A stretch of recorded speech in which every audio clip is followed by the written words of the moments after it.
I'm Aaron from PhoneDog.com, and Verizon's really taking this sub-$100 price point very seriously when it comes to 4G LTE devices. I'm here with the LG Lucid. Now this thing comes out on Verizon tomorrow, so March 29th for $99.99. Let's take a look at it in the unboxing, but first, some love to Best Buy Mobile because they hook us up with phones like this for use in our One Paw Bandit game, which we give away to you on the site. When you walk into Best Buy Mobile to get your LG Lucid, you'll walk out working. They'll help you set up your email, your web, your text, all of your contacts and more, so when you walk out the door, you're good to go at Best Buy Mobile. Special thanks to Verizon Wireless as well for hooking us up with a review unit. Let's take a look at the LG Lucid in the unboxing, which starts right now. With AT&T launching the Nokia Lumia 900 and some of these other carriers going for some pretty decent phones at the $100 price point, Verizon realizes, or most likely realizes at least, that it needs to catch up. Here's the LG Lucid. This thing is coming to stores on the 29th for $99.99, so a sub $100 4G LTE device. Now this isn't the first one we've seen from Verizon. We saw the Pantech breakout a couple of months ago, but when you really look at the specs of this device,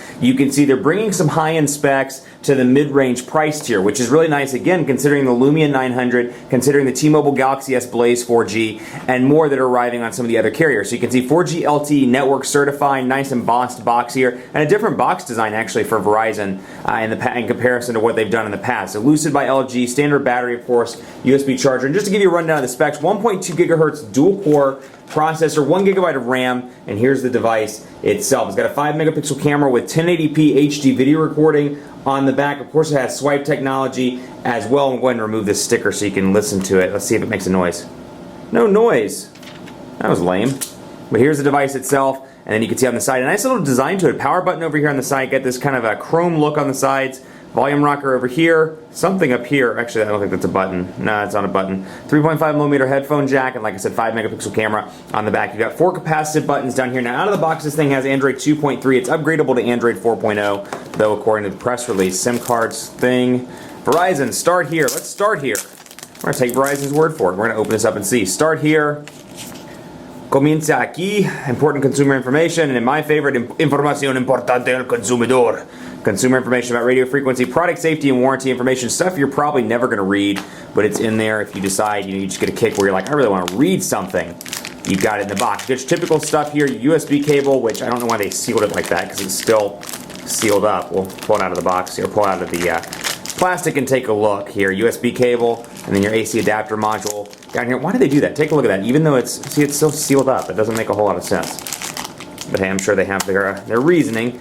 And an AC adapter module, pretty big AC adapter module at that, with the USB input down there at the bottom, and then of course your outlet right there. So you get some stuff in the box, not a whole lot, but again at a $100 price point, you're not going to get a ton of stuff in the box. I do kind of like the box design though. I mean, obviously frees up some room for shelf space. Let's take a look at the device itself. Before we do that, let's undo this and take a look at the battery. You have a 1,700 milliamp hour battery in this bad boy. 1,700 milliamp hours, micro SIM card, and we'll put that back in, start it up, and power it on, and take a look. So all in all, a pretty decent looking device, and again, the specs, high mid-range, low high-end device. I hate to say 1.2 gigahertz dual core is mid-range by any means, but in comparison to what we're seeing now with quad core, with the NVIDIA Tegra 3, and even some of the dual core Snapdragon things like 1.5 gigahertz, we're seeing some increases in processor speed, and dual core processors around the 1 to 1.2 gigahertz range are quickly becoming kind of low high-end devices or high mid-range devices.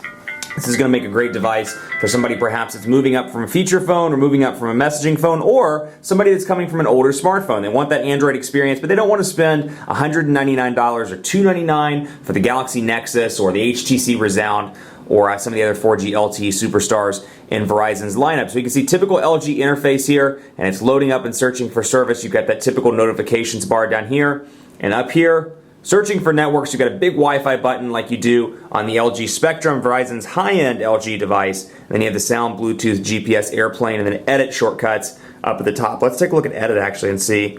Data enabled. Okay, yeah, let's enable some data. Let's do some data. Save. Make sure that's on and ready to go.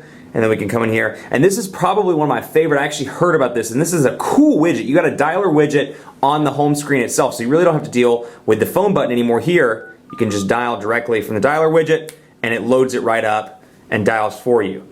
You see 611 dialing here, all your shortcuts you get while you're in call. That's probably the coolest widget I've seen in at least 6 months. That's a neat little widget thing on the home screen. But you've got 5 home screens here. And let's see if I can add additional ones. Let's go ahead and kick those 7 in so we can get our 7 home screens in typical Android format, save for the usual Droid format, because as you know they have 5 home screens. But out of the box you get the typical Verizon stuff here and the typical LG user interface that we've seen, and it's going to be one of those interfaces you either love or hate. I've been pretty vocal, say that 3 times fast, pretty vocal about, you could probably say it 3 times fast, it's probably just me screwing that one up, but pretty vocal about my hate, or I wouldn't say hate, dislike for LG's user interface in its present form. Now, if you watch the Mobile World Congress videos, you've seen the new one that's coming to devices like the LG Optimus 4X HD.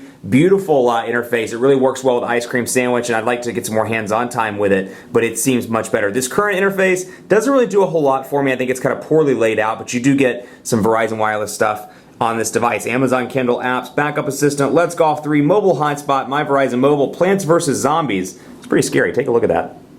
Look how scary that is.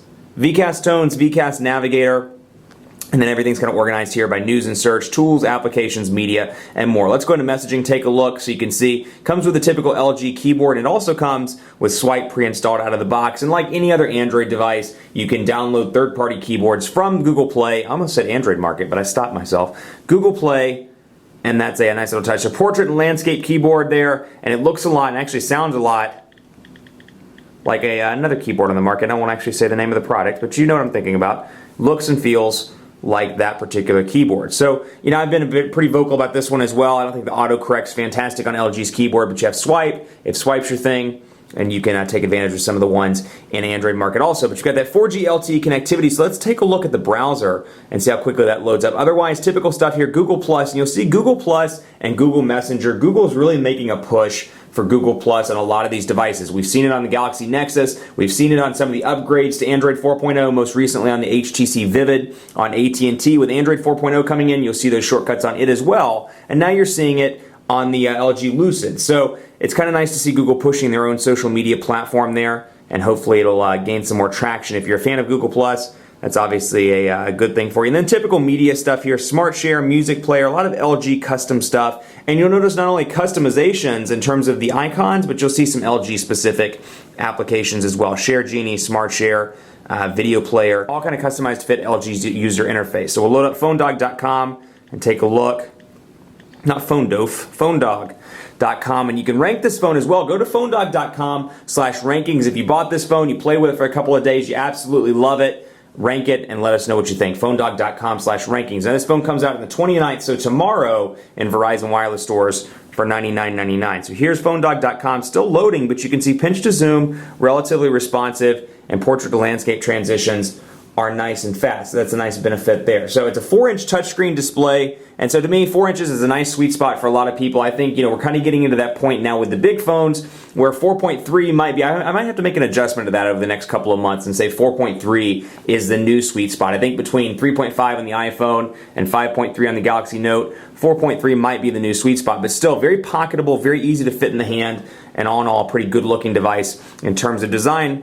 And hey, it has a dual-core processor, so things like web browsing, texting, all pretty quick, pretty easy, with little to no lag, at least so far in the unboxing. Much more coverage to come on the LG Lucid on PhoneDog.com. Keep it locked right here, PhoneDog.com. I'm going to zoom in so you can see it even closer. Keep it locked right there on the dog. Be sure to follow us on Facebook, Facebook.com/PhoneDog, and head over to those rankings. Cast your vote for your favorite smartphone at PhoneDog.com/rankings. Follow me on Twitter as well, PhoneDog_Aaron, and on Facebook at Facebook.com/PhoneDogAB. Is that not the coolest widget you've ever seen? I really like the dialer widget. I think that's probably the most useful thing I've seen in some time on Android in terms of the widget department. Much more coverage to go on the Lucid, so stay tuned to PhoneDog.com. We'll see you next time.